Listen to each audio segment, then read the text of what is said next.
আজকে পৌষ সংক্রান্তি। যে কোনো মাসের সংক্রান্তির দিনটাকে শুভ বলে মানা হয়।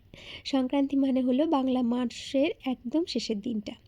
যে কোনো মাসের সংক্রান্তি পালন হোক বা না হোক, এই পৌষ মাসের সংক্রান্তিতে যে কোনো বাঙালি হিন্দু বাড়িতে খুব সুন্দরভাবে পালন করা হয়। আমি সকাল সকাল স্নান সেরে বাড়ির পুজোটা কমপ্লিট করে গিয়েছিলাম রান্নায়। জেনারেলি এই সংক্রান্তির দিনে নিরামিষ রান্না হয়, কিছু রকমের ভাজা, কিছু ডাল আর কিছু তরকারি। আমাদের বাড়িতেও সেরকম ছোটোখাটো হওয়ারই কথা ছিল, কিন্তু আজকে রাত্রে হবে আমাদের গ্রামে একটা ছোটোখাটো কীর্তন। তাই সেখান থেকে ওনাদের কিছু কিছু মানুষ আমাদের বাড়িতে খাবেন। বিশেষ করে যিনি মেন গায়ক তিনি আমাদের বাড়িতে খাবেন, আর ওনারা বৈষ্ণব, তাই একদম নিরামিষ খায়। আমি রান্নার মধ্যে করেছিলাম একটু বেগুন ভাজা। বেগুনটা না আমাদের গাছের, এই প্রথম আমি ওদের গাছ থেকে একটা বেগুন তুললাম, শুধুমাত্র ওনারা আসবেন বলেই তুললাম। বেগুনটা বেশ অনেক বড় হয়েছিল দেখেই তুললাম, কিন্তু আরও বেশ কিছু বাড়তো বেগুনটা। আর করেছিলাম একটা ভেজ ডাল, মূলো, আলু, বেগুন, বরবটি, শিম, গাজর সব কিছু সবজি দিয়ে একটু পালং শাকের ঘন্ট। আমাদের চাষে যে মাশরুম হয়, সেই মাশরুমের একটু আদা টমেটো দিয়ে একটু হালকা হালকা মশলা পাড়া। আর করেছিলাম পোস্ত আর ফুলকপি পনির আলুর তরকারি। নিরামিষের মধ্যে না এগুলোই একদম বেস্ট অপশন। পোস্ত, মাশরুম, পনির এগুলোই খুব ভালো অপশন নিরামিষ হিসাবে। আমি এগুলো মোটামুটি সবই করেছিলাম। আমি সকাল থেকে বেশ তাড়াহুড়ো করি রান্নাটা চাপিয়েছিলাম। আসলে 10টার সময় আমার হাজব্যান্ড অফিস বেরিয়ে যাবে, তার বেশ কিছু কিছু রান্না হয়ে গেলে আমি টিফিনটা দিয়ে দিতে পারি। এমনিতেও সে সব খাবার নিয়ে যেতেও চায় না, আর অনেক অনেক টিফিনও নিয়ে যেতে চায় না। 3টে টিফিনের মধ্যে যা হয় সেটাই দিতে বলে। টিফিন খুলতে খুলতে আর টিফিন আঁটতে আঁটতে আমার অনেকটা সময় কেটে যায়, তাই অত কিছু দেবার দরকার নেই। একটা ঝোল কি একটু ডাল আর একটা তরকারি বা একটা কিছু মাছ মাংসের মধ্যে দিয়ে দিলেই মোটামুটি ওর হয়ে যায়।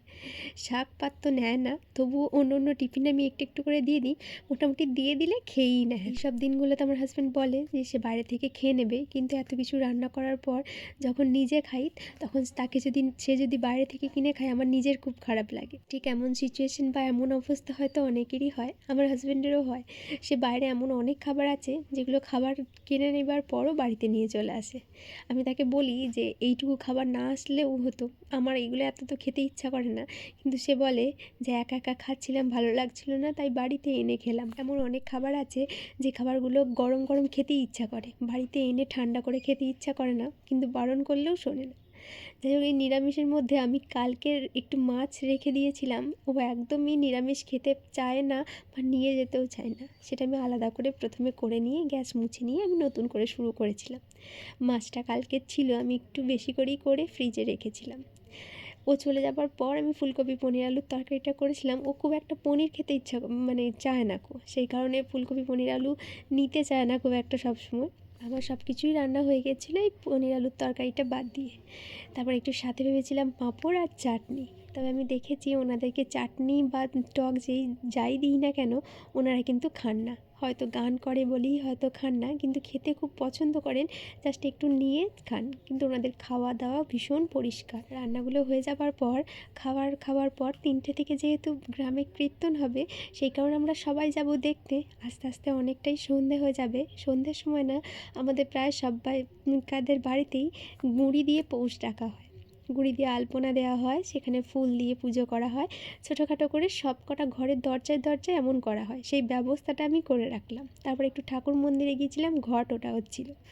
ঘট উঠতে দেখতে গিয়ে আমাদের একটা পার্সেল এলো, সেটা নিয়ে বাড়ি আসলাম।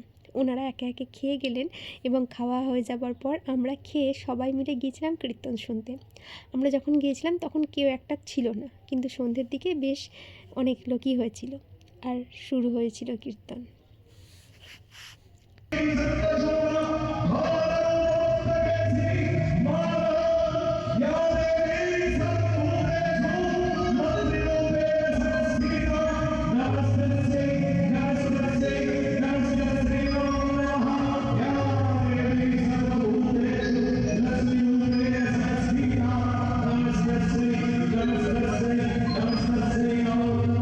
সন্ধেবেলায় এসে আমি পৌষ ডাকার পর বানিয়েছিলাম একটু পিঠে।